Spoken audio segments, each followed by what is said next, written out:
Greetings, my name is Richard Bilodeau from the province of Quebec, Canada, and welcome to this third capsule, in English, which I call The Gospel, a brief exposition. Brief, I do not want to take too much of your time. An exposition, a putting into the light what is written so it can be seen and understood that it's the truth. I took 7 prophecies in the last 2 capsules to show how Jesus or the apostles could not create a falsehood and make a make-believe story to make us believe that Jesus Christ is the Son of God, all based on truth. So I chose 7 prophecies to show out of the hundreds that Jesus accomplished to show that he could not manipulate those prophecies. The first one, his place of birth, Bethlehem, time of birth before the destruction of Jerusalem. 3 must be from the seed of David. 4 from virgin birth, which I showed in the last capsule that it's today we can do the same thing with our science. Virgins can have babies. It's not unreal. It's not a fiction. It's called baby in a test tube. Inject that in the womb of a virgin. It still has her hymen, never had sexual intercourse, and virgins can have babies. It's such wonderful to show that it's not a fiction. But God in his science, much more advanced, didn't need a needle. It's good. It's absolutely wonderful. His virgin birth. 4. 5, his miracles. No one could do what was asked from the Messiah except the Messiah. The blind to see, the deaf to hear, the lame to be healed. Then 6, his triumphant entry into Jerusalem. I have a footnote here today. Only Jesus could do that. Even some people say, anybody could do that, sit on a small of an ass and make believe he's the Messiah. But what is to be understood, no one has ever done that except Jesus. Never, no one. First. Secondly, the enthusiasm, that the gladness that was produced when Jesus entered and they saw the prophecy was that it was already in their minds that Jesus was the Messiah. In chapter 6 of John, when Jesus nourished 5,000 persons, already 3 years before his triumphant entry, it was placed in their minds that Jesus was the Messiah of this incredible miracle he had done, always based on eyewitnesses. And then finally, his resurrection. Only the Messiah could resurrect from the dead, which was promised that by the King David in his Psalms, where he says, "Your Holy One shall not see decay."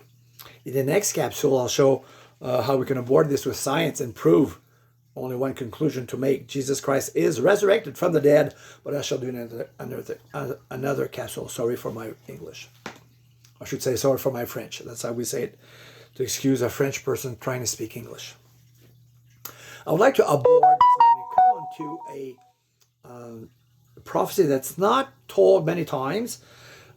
It's a prophecy from what I learned in the last weeks of Jacob, the grandson of Abraham, was a prophet.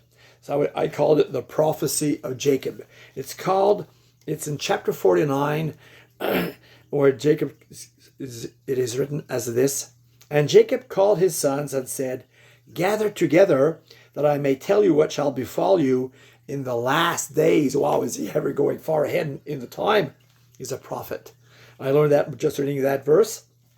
This doesn't come from doctors that I like to read a lot. And in verse he talks about Reuben, then he talks about Simon and Levi. Then he starts to talk about Judah. And he says in verse 10, "The scepter shall not depart from Judah." Notice it didn't say the scepter shall not depart from the Messiah. "The scepter shall not depart from Judah, nor the law-giving staff from between his feet until Shiloh comes, and to him shall be the obedience of the people."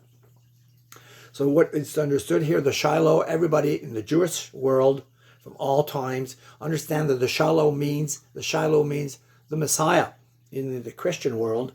And the law-giving staff was the right over life and death. It was the right for death punishment. In the law, it says, "He who transgresses the law is punishment of death. And it was given to Judah. Not anyone could apply this but the tribe of Judah. I was surprised. Now, a little history is important here to understand the prophecy. Because the staff, the right to over death, would not be taken away from them until the Messiah arrived. This is the prophecy. Now, you must understand, as I said, a little bit of history. Israel was one nation. And because of the sin of Solomon, it was divided into two nations. Israel were conquered and taken away from the land. And then later on, the tribe called always the nation of Judah, that's how it's called, were conquered and brought into Babylon. And it was prophesied for 70 years. It happened as the years were described, came back, and it was Judah came back with Benjamin and the Levites, because of the temple in Jerusalem. Now, they created a council called the Sanhedrin. And the Sanhedrin always had the power to apply the death penalty until the year 5 and 6 BC, after Christ. Not before Christ, but BC, AD after Christ, AC. After death, AD, AC after Christ. It happened in the year 5 or 6. The rise of the Roman Empire came to a time when they conquered Israel, conquered Jerusalem, and they took away the right of death penalty from the Sanhedrin and gave it to the first procurator called Caponius. Then it came into the hands of Pontius Pilate. This is why they could not apply the judgment of death when they judged Jesus for saying he's the Son of God and came to Pontius Pilate and say, we don't have that power. Only you have it. But they had that power till the year 5 or 6. And I want you to understand something very important. It's beautiful. The Jews themselves, says Joseph Flavius, who is a Jewish historian who wrote for the Romans, says that in the Talmud 24 that the Jews wrote this. They said, woe unto us. The staff of lawgiving has been taken away from us, and the Shiloh has not arrived. It's also written in two other sources, the translation of the Old Testament into the Armenian language, and they say the same thing. We have the staff of the law, the right to give death penalty, has been taken away from us, and the Shiloh has not arrived. But he was there. He was just a small child among the nation of Israel. He was there. We're notice in the year 5 or 6 AC, and after Christ, and Christ was there. I told myself, how could they know? He was a child. He didn't start his ministry to make himself known. And then the Bible right away, the Spirit remembered me the word. They did know and they did learn it. It is written that in the time of Herod, before the year 5 or 6, wise men came to King Herod and said, where is the King of Jews that is born? We have seen his star. And then Herod himself signed this declaration as being truthful with the blood of children that he slayed from the years 2 years and under, knowing now that it had been proclaimed the Messiah is born. So where's the story? Well, see, the Sanhedrin was there in Jerusalem, and this is what is written.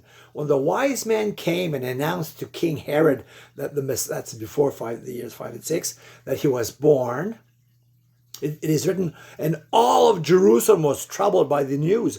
All of Jerusalem. Then there was angels that sang to shepherds, and they told around that he was born. And when Jesus was in the age to be circumcised 8 days later, they were in Jerusalem already.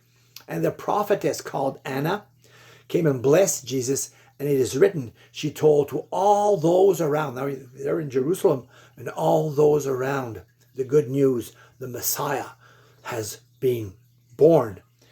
And whosoever wanted to hear about the redemption. So what is the story? They did hear. There was another accomplishment of another prophecy that I've loved and I've cherished for at least 4 decades. And it starts with Moses.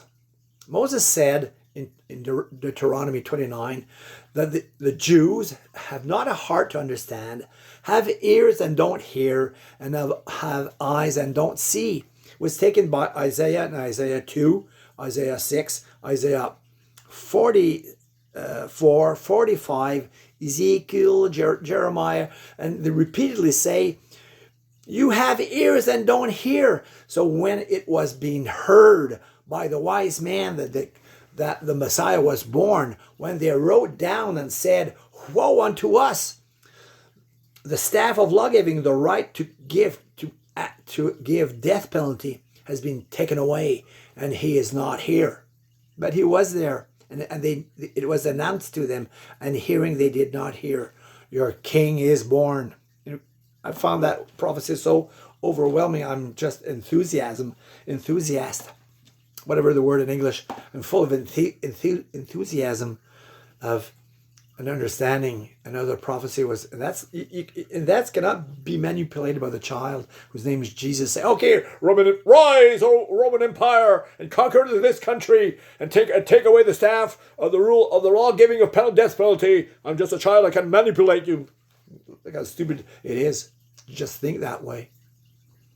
Jesus could not manipulate anything. Okay, God the Father did, but Jesus did not. He was a child. It was accomplished. The Sanhedrin which was composed of Judah. That's the good news.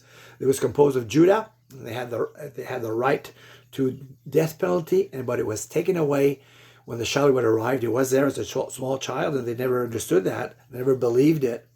They didn't believe the wise man. And the Romans took it away. This is why they came to Pontius Pilate to have him crucified. It explains why they went to Pontius Pilate. Simple as that. So I've just blessed the Lord to show truth in history. Look how God made it. Israel, Judah, and Judah, the council of the Sanhedrin. The Sanhedrin was taken away. It's the tribe of Judah. When the Romans took it away from them, but he was just a small child, because he has arrived, that white was taken away. Come to faith in Jesus Christ. I'll through these capsules, I'll share hundreds of prophecies that there will be no doubt Jesus is, just though 7 was enough, Jesus is the Messiah. I did not touch the death of Christ yet, because it'll take many capsules. There was over 30, just on the day of his crucifixion, there was accomplished over 30 prophecies concerning him and what was going around.